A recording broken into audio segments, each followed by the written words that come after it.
Hi hello ಎಲ್ಲರಿಗೂ ನಮಸ್ಕಾರ.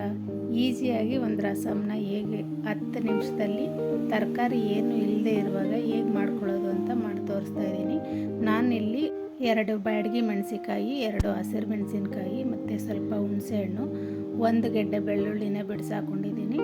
ಮತ್ತು 1 ಟೇಬಲ್ ಸ್ಪೂನ್ ಜೀರಿಗೆ, 1 ಟೇಬಲ್ ಸ್ಪೂನ್ ಕಾಳು ಮೆಣಸನ್ನು ತಗೊಂಡಿದ್ದೀನಿ. ಮತ್ತು ಅರ್ಧ ಟೊಮೊಟೊನ ಸೇರಿಸ್ಕೊತಾ ಇದ್ದೀನಿ.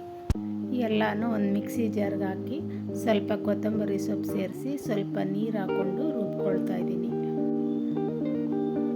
ನಂತರ ಒಂದು ಪ್ಯಾನ್ಗೆ 2 ಟೇಬಲ್ ಸ್ಪೂನ್ ಎಣ್ಣೆ ಹಾಕಿ ಸ್ವಲ್ಪ ಸಾಸಿವೆ ಹಾಕಿ ಸ್ವಲ್ಪ ಕರಿಬೇವು ಹಾಕಿ ಉಳಿದಿದ್ದಂಥ ಅರ್ಧ ಟೊಮೊಟೊನ ಹಚ್ಚಿ ಹಾಕೋತಾ ಇದ್ದೀನಿ.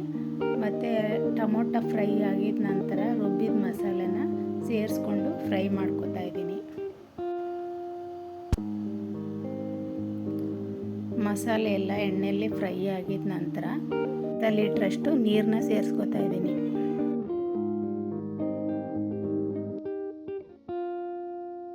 ಸ್ವಲ್ಪ ಇಂಗನ್ನು ಹಾಕೋತಾ ಇದ್ದೀನಿ. ಮತ್ತು 1/4 ಟೀ ಸ್ಪೂನಷ್ಟು ಅರಿಶಿನ ಹಾಕೋತಾ ಇದ್ದೀನಿ. ಮತ್ತು ರುಚಿಗೆ ತಕ್ಕಷ್ಟು ಉಪ್ಪು ಸೇರಿಸ್ಕೊಂಡು 1-2 ನಿಮಿಷ ಕುದಿಸ್ಕೋಬೇಕಾಗುತ್ತೆ. ಕೊನೆಯಲ್ಲಿ ಸ್ವಲ್ಪ ಕೊತ್ತಂಬರಿ ಸೊಪ್ಪನ್ನ ಸೇರಿಸ್ಕೊಂಡು ಮತ್ತೆ 5 ನಿಮಿಷ ಕುದಿಸ್ಕೋಬೇಕಾಗುತ್ತೆ. ರಸ ಎಷ್ಟು ಕುದಿಸ್ತೀರೋ ಅಷ್ಟು ತುಂಬ ಟೇಸ್ಟಿಯಾಗಿ ಬರುತ್ತೆ. ಹಾಗೆ ಯಾರೆಲ್ಲ ನಮ್ಮ ಚಾನಲ್ನ ಫಸ್ಟ್ ನೋಡ್ತಾ ಇದ್ದೀರೋ ಅವರೆಲ್ಲ ದಯವಿಟ್ಟು ಕಮೆಂಟ್ ಮಾಡಿ, ಶೇರ್ ಮಾಡಿ, ಸಬ್ಸ್ಕ್ರೈಬ್ ಮಾಡಿ. ಈ ರೆಸಿಪಿ ಇಷ್ಟ ಆಗಿದರೆ ದಯವಿಟ್ಟು ಲೈಕ್ ಮಾಡಿ. ಹೀಗೆ ಈಸಿಯಾಗಿ ತರಕಾರಿ ಏನೂ ಇಲ್ಲದೆ ಇರುವಾಗ 10 ನಿಮಿಷದಲ್ಲಿ ಪಟಾಪಟ್ ಅಂತ ಒಂದು ರಸಮ್ನ ರೆಡಿ ಮಾಡ್ಕೋಬೋದು.